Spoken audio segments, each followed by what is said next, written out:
So the classic advice I've given, and this really worked for me, even back when I was still very insecure about like changing my policies or raising rates or things like that, was I would basically send out an announcement email and I would announce one benign thing. That would be announcement one. Announcement three would be another benign thing in the studio. You know, the spring recital, that'd be announcement one. Announcement three, summer hours will start on, May 27th. Then announcement two, that was the hard thing. That was like the rate raise, the policy change. And I would just stick it in there and I'd make it no more than 3 sentences. I wouldn't apologize for it. I wouldn't explain it. We over-identify with the business because it is our source of livelihood. When you're talking about your prices, most people like get defensive about them. Your client can see that you're insecure about it.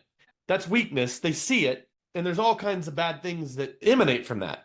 When you're in such a position of strength that if you lost a student that you don't even care, that's when the tactical knowledge I just talked about connects with where your mindset is, and then you're just unstoppable.